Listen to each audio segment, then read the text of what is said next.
ইরানের স্কুলে ইসরায়েলি হামলায় অন্তত ৭০ জন নিহত, শাসক বদলে যুদ্ধ ঘোষণা ট্রাম্পের। তেহরানের পাল্টা জবাবে 4 দেশে বিস্ফোরণ, মধ্যপ্রাচ্যে ফ্লাইট চলাচল স্থগিত।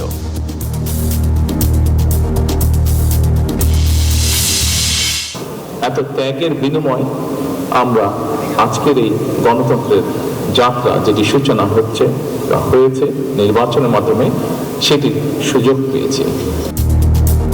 হাজারো প্রাণের বিনিময়ে পাওয়া গণতন্ত্রকে রক্ষা করতে হবে। জামায়াতের ইফতারে তারেক রহমান, সংসদে কার্যকর বিরোধী দল হতে চান জামায়াত আমির। নির্বাচনী অঙ্গীকার পূরণে আমলা ও কর্মচারীদের সহযোগিতা চান প্রধানমন্ত্রী, রাষ্ট্রীয় গোপনীয়তা মেনে চলার নির্দেশ। হামলার শিকার গণমাধ্যম কার্যালয় পরিদর্শন করলেন 3 মন্ত্রী। হামলায় জড়িতদের দৃষ্টান্তমূলক সাজা হবে বললেন স্বরাষ্ট্রমন্ত্রী। ঢাকার সড়কে মিলল কাটা হাত পা, আঙুলের ছাপে নরসিংদীর ওবায়দুল্লাহকে শনাক্ত। অপরাধীদের আশ্রয়দাতাদের কঠোর বার্তা আইনমন্ত্রীর। দেরিতে হলেও বইমেলা শুরু হওয়াকেই বড় প্রাপ্তি মনে করছেন লেখক প্রকাশকরা। শিশু প্রহরে ক্ষুদে পাঠকের দাপট, বড়রাও ব্যস্ত বই কেনায়। এবং টি-20 বিশ্বকাপে বাঁচা মরার ম্যাচে 213 রানের টার্গেটে ব্যাট করছে শ্রীলঙ্কা। স্বাগতিকদের বড় ব্যবধানে হারালে সেমির স্বপ্ন পূরণ হবে পাকিস্তানের। দর্শক, স্বাগত নিউজ 24 সংবাদে। আর পুরো সংবাদে আপনাদের সাথে আছি আমরা দুজন, আমি ফয়সাল মাহমুদ এবং আমি আছি জান্নাতুল সাদিয়া। দর্শক, দেখছিলেন সুপার বোর্ড সংবাদ শিরোনাম। দর্শক, শুরুতে ইরান ইসরায়েল যুদ্ধ প্রসঙ্গ।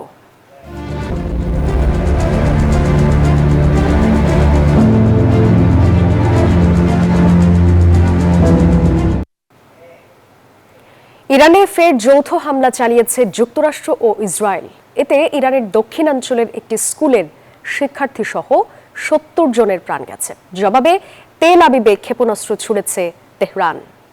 কাতার ও বাহরাইন সহ মধ্যপ্রাচ্যের মার্কিন ঘাঁটিগুলোকেও টার্গেট করছে ইরানি বাহিনী। এদিকে ইরানি জনগণকে সরকার উৎখাতের আহ্বান জানিয়েছেন ডোনাল্ড ট্রাম্প। মার্কিন প্রেসিডেন্টের দাবি, ইরানের পারমাণবিক কর্মসূচি বন্ধ এবং নিপীড়ক শাসন ব্যবস্থারও পরিবর্তনই এই অভিযানের লক্ষ্য। অবশেষে আশঙ্কায় সত্যি হলো, ইরানে ফের হামলা চালালো ইসরায়েল। আর নেতানিয়াহুর এই অভিযানে আবারও সঙ্গী হলেন ডোনাল্ড ট্রাম্প। খামেনির দেশে হামলা চালিয়েছে যুক্তরাষ্ট্র। মার্কিন প্রেসিডেন্টের দাবি, ইরানের পারমাণবিক কর্মসূচি ধ্বংস এবং নিপীড়ক শাসন ব্যবস্থার পরিবর্তনই এই অভিযানের লক্ষ্য। এ সময় ইরানের জনগণকে সরকার উৎখাতের আহ্বানও জানান তিনি। যুক্তরাষ্ট্র আর আলোচনার অপেক্ষায় নেই। ইরানের পারমাণবিক কর্মসূচিকে সরাসরি সামরিক শক্তির মাধ্যমে থামিয়ে দিতেই এই অভিযান। একই আহ্বান জানিয়েছেন ইসরায়েলি প্রধানমন্ত্রীও। নেতানিয়াহুর দাবি, অস্তিত্বের হুমকি দূর করতেই ইরানে হামলা চালিয়েছে ইসরায়েল। হাত গুটিয়ে বসে নেই ইরানও। পাল্টা পদক্ষেপ হিসেবে ইসরায়েলের ড্রোন ও ক্ষেপণাস্ত্র ছুড়েছে ইরানি বাহিনী। যুক্তরাষ্ট্রের হামলার জবাবে কাতার ও বাহরাইন সহ মধ্যপ্রাচ্যের মার্কিন ঘাঁটিগুলোকে টার্গেট করেছে তেহরান। সেই সঙ্গে উপযুক্ত বদলা নিতে সর্বোচ্চ প্রস্তুতির বার্তা দিয়েছে আইআরজিসি।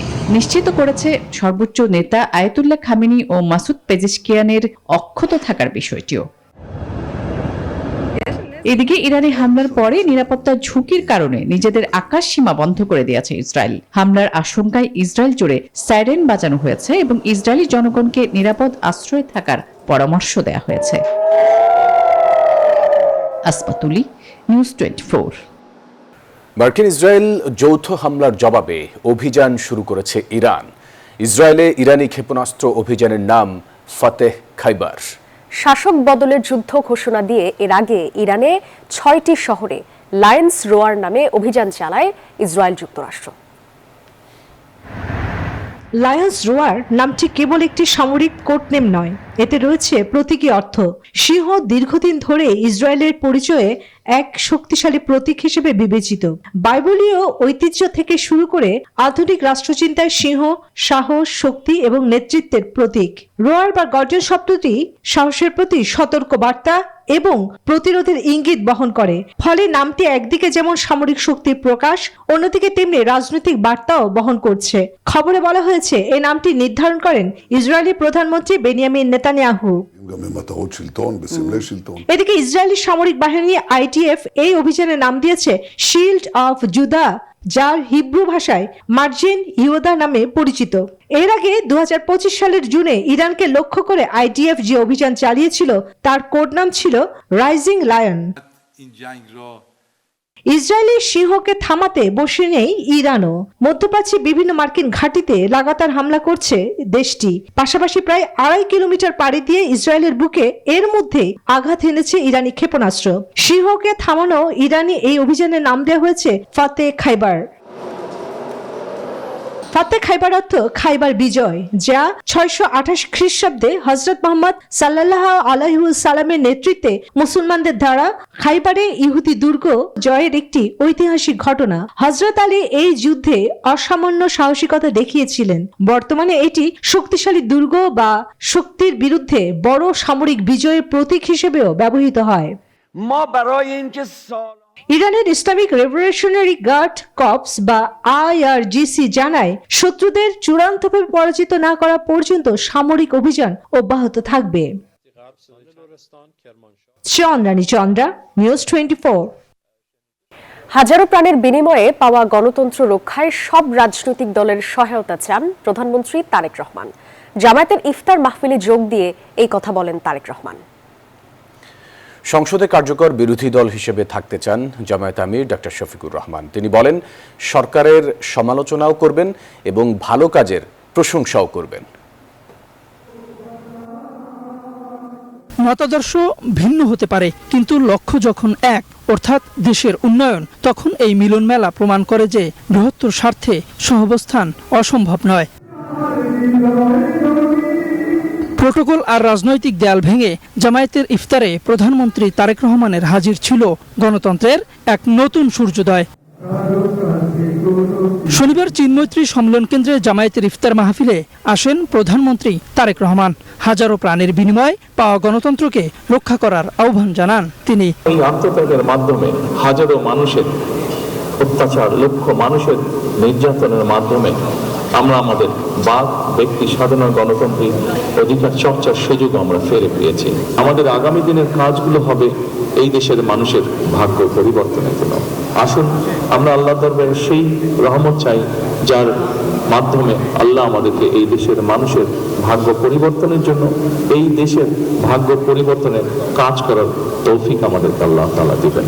সভাপতির বক্তব্যে বিরোধী দলীয় নেতা জামায়াত আমির ডাক্তার শফিকুর রহমান বলেন, গতানুগতিক বিরোধী দল নয়, সংসদে কার্যকর ভূমিকা রাখবে জামায়াত ইসলামী। আমরা চাই এই সংসদ হোক অর্থবহ,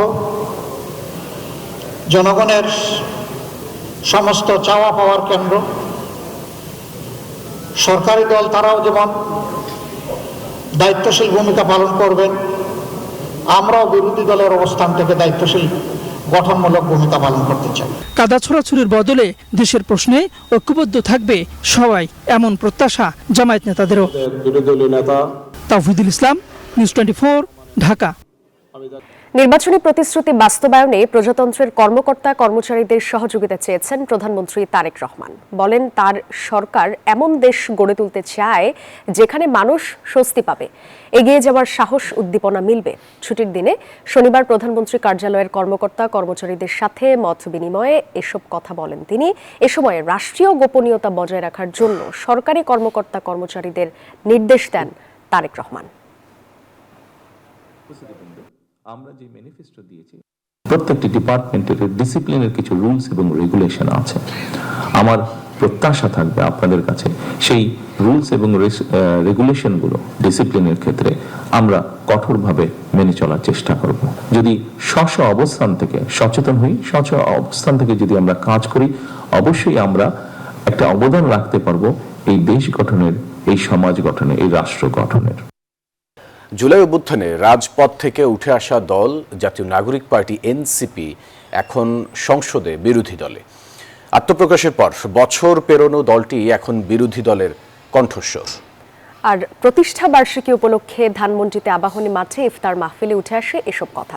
দেশের স্বার্থে ফ্যাসিবাদকে রুখে দিতে সবাইকে ঐক্যবদ্ধ থাকার আহ্বান জানান এনসিপি প্রধান নাহিদ ইসলাম। সকল রাজবন্দীদের মুক্তি নিশ্চিত করতে হবে।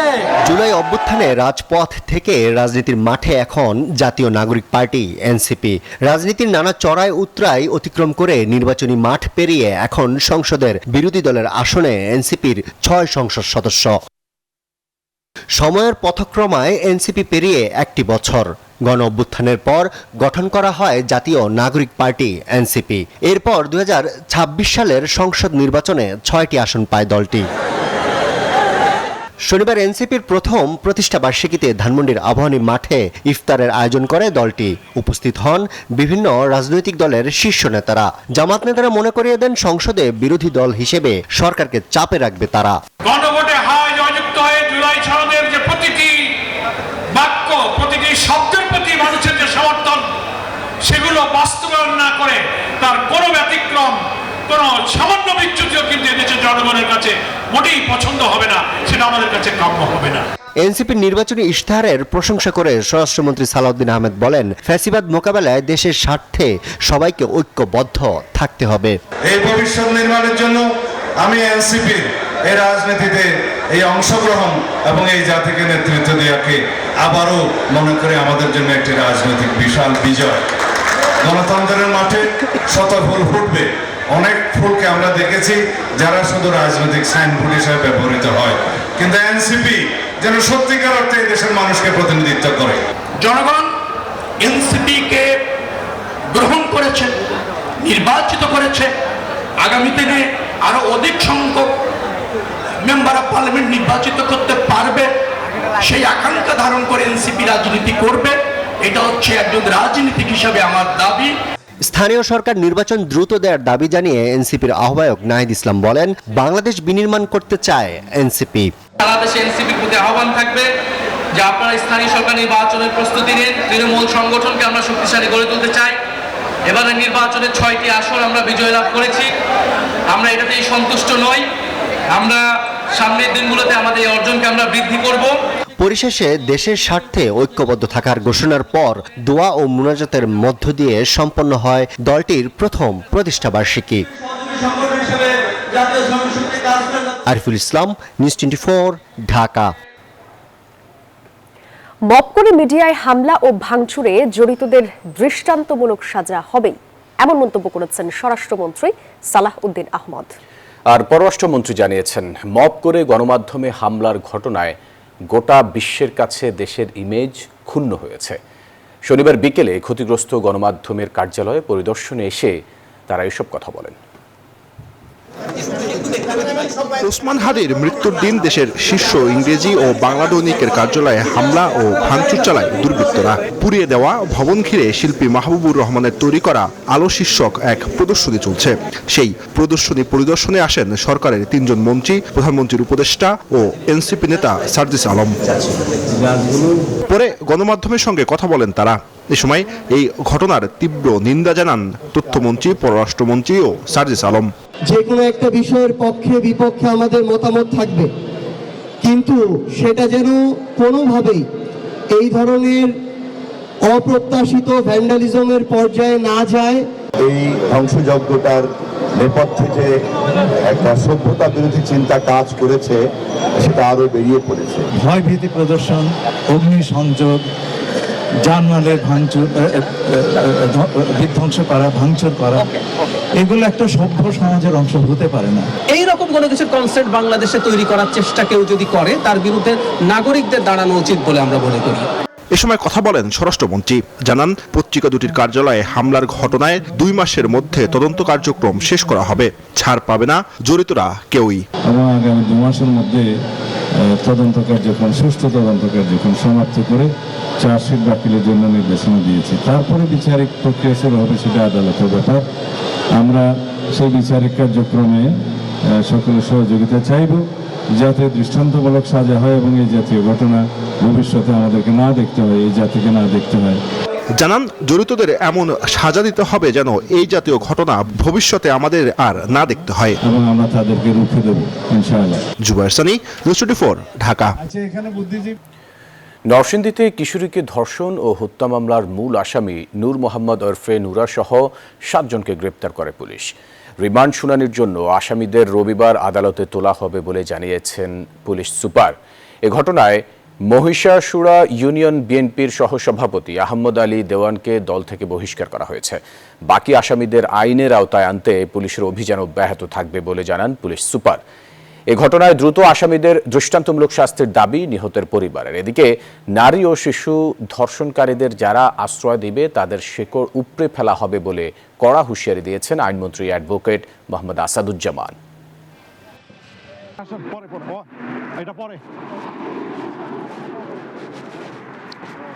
কিশোরী আমেনাকে ধর্ষণের পর হত্যা করেছিল। 1-2 মাইল রাস্তা আমরা দৌড়ে আমরা তাকে গ্রেপ্তার করতে সক্ষম হয়েছি। উপযুক্ত বিচার হবে এই প্রত্যাশা আমি জানাচ্ছি। এবার জেডএসআরএম নির্বাচন বিশ্লেষণ।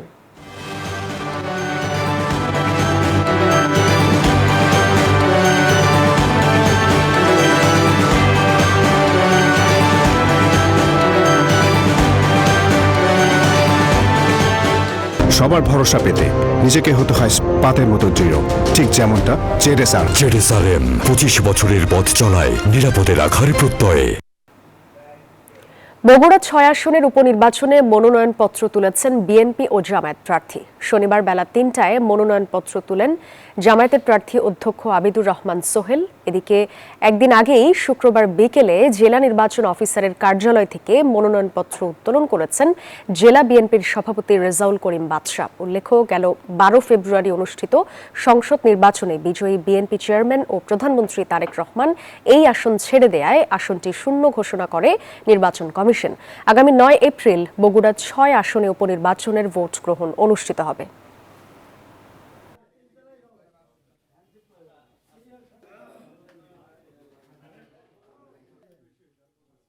দেরিতে হলেও বইমেলা শুরু করা গেছে, এটি বড় প্রাপ্তি বলে মনে করছেন লেখক প্রকাশকরা। আর মেলায় বই কিনতে আসা মানুষ বলছেন, ছুটির দিনে মেলায় সাধারণ মানুষের উপস্থিতি কম হলেও প্রকৃত বই প্রেমীরা ঠিকই আসছেন এখানে। ছুটির দিনগুলোতে মানুষের ভিড়ে জমজমাট থাকে বইমেলা প্রাঙ্গণ। তবে এবারের দৃশ্য কিছুটা ভিন্ন। বইমেলার তৃতীয় দিনে দর্শনার্থীদের তেমন আনাগোনা ছিল না, তারপরও কেউ কেউ এসেছেন নতুন বইয়ের গন্ধ নিতে। বইমেলাটা যে হচ্ছে এটা তো ভীষণ ভালো কথা। এই যে হবে তো ভাবতে পারি, ভাবিও না যে হবে কি হবে না। তুমি আজকে কয়টা বই কিনেছো? এখনো বই কিনিনি, কিনবো। অন্যবার একটা উৎসব আমেজ কাজ করে, এবার তেমন একটা আমেজ পাচ্ছি না, যেহেতু অলরেডি রামাদান চলছে। আমার মনে হয় রোজা পড়েছে, তাও মানুষ এখানে আসতেছে, কারণ এটা আমাদের খুব মনের কাছে। অন্যান্য বার থেকে তো সমাগম কম, রমজান উপলক্ষে একটু মনে হয় কম আছে। এটা যেহেতু মানে ভাষার মাস, তো ভাষা শহীদদের প্রতি শ্রদ্ধা রেখে আমার মনে হয় যথাসময়ে করাই উচিত। লেখক প্রকাশকদেরও আছে কিছুটা হতাশা, তবে দেরিতে হলেও রেওয়াজ ধরে রাখায় আশাবাদী তারা। এখনো অনেক কাজ চলতে ইনকমপ্লিট। আমি আশা করছি আসলে এই কাজ সবগুলো যদি ঠিকঠাক হয়ে যায় আস্তে আস্তে আসলে দর্শকের সংখ্যা বাড়বে। দিকে মেলা শেষের দিকে হয়তো সবসময় আমাদের বিক্রিটা বেশি হয় কিংবা লোকজন বেশি হয়, সেটাই হবে আমার কাছে মনে হচ্ছে। আমি আশা করছি যে আস্তে আস্তে দিন যত গড়াবে তত পাঠক সংখ্যা, উপস্থিতির সংখ্যা তত বাড়বে। তবে এই বছর যেটা হবে, হয়তো ঘুরতে আসা মানুষের সংখ্যা একটু কম থাকবে। মেলাটা শুরুই তো হলো গত 26 ফেব্রুয়ারি, এখন 15 মার্চ পর্যন্ত মেলা চলবে, এখন অপেক্ষা করতে হবে। মেলার তৃতীয় দিনে অধিকাংশ বইয়ের স্টলে বই বিক্রি শুরু হলেও বেশ কিছু স্টল এখনো চালু হয়নি। শাহ আলী জয়, নিউজ 24, ঢাকা। অমর একুশে বইমেলার তৃতীয় দিনে বায়োস্কোপ আর পাপেট থিয়েটারে রঙিন হলো শিশু প্রহর। সোহরাওয়ার্দী উদ্যানের সকালটা ছিল পুরোপুরি শিশুদের দখলে। সিসিমপুরের ইকরি হালুমরা না থাকলেও রঙিন সব শিশুতোষ বইয়ের পাতায় ডুব দিয়ে আগামীর পাঠকরা মেতেছে এক অনন্য আনন্দে। কাকতাড়ুয়া প্রদর্শন করছে পাপেট শো, অপুদীপুর গল্প, কুজো বুড়ির গল্প, বন ভ্রমণ, বল্টু মামা ও তার সাঙ্গপাঙ্গ। কেউ বায়না ধরছে ভূতের গল্পের জন্য, কেউ বা খুঁজছে কমিক্স বা সিসিমপুরের প্রিয় চরিত্রদের। এই কোলাহল আর নির্মল আনন্দই যেন মেলার সার্থকতা।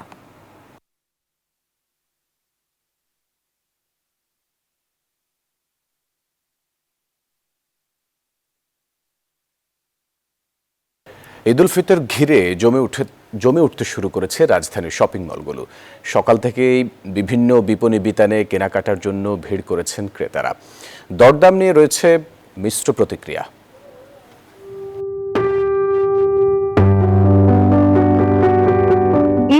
ধীরে ধীরে জমে উঠেছে রাজধানীর শপিং মলগুলো। বড় বড় মার্কেট ও শপিং মলে চোখে পড়ার মতো ভিড় দেখা যাচ্ছে ক্রেতাদের। বিগত সময়ের মতো এবারও পোশাকে রয়েছে ভিন্নতা ও নতুনত্ব। সন্তুষ্ট বিক্রেতারা, তবে পোশাকের দরদাম নিয়ে মিশ্র প্রতিক্রিয়া রয়েছে ক্রেতাদের মাঝে। দামটা সোফার রিজনেবল দেখছি আমি। ইনফ্লেশনের তো একটা অ্যাডজাস্টমেন্ট থাকবে সব সময়, হ্যাঁ, তো সেই দিক থেকে চিন্তা করলে খুব একটা বাড়তে বলা যাচ্ছে না। পছন্দ মতো জামা জুতা সহ উৎসবের আনুষঙ্গিক কেনাকাটা সেরে নিচ্ছেন ক্রেতারা। স্টার্টিংটা করতেছি আর কি, আজকেই ফার্স্ট স্টার্টিং ঈদের মার্কেটিং আর কি। গত মাস থেকে ডিফারেন্স হচ্ছে, মার্কেটে এবার নতুন নতুন কালেকশন দেখা যাচ্ছে। বিক্রেতারা বলছেন আমদানি জটিলতা ও ডলারের উচ্চ মূল্যের কারণে এবার পোশাকের দাম বেড়েছে। ঈদ উল ফিতর ঘিরে ভালো বেচা বিক্রির আশায় তারা।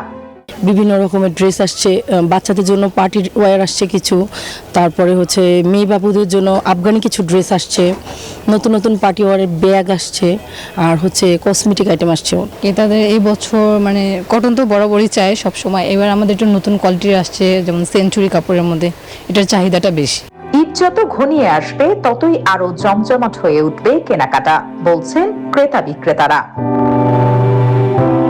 নামিরা আহমেদ, নিউজ 24, ঢাকা। এই ছিল নিউজ 24 সংবাদে। ধন্যবাদ সবাইকে।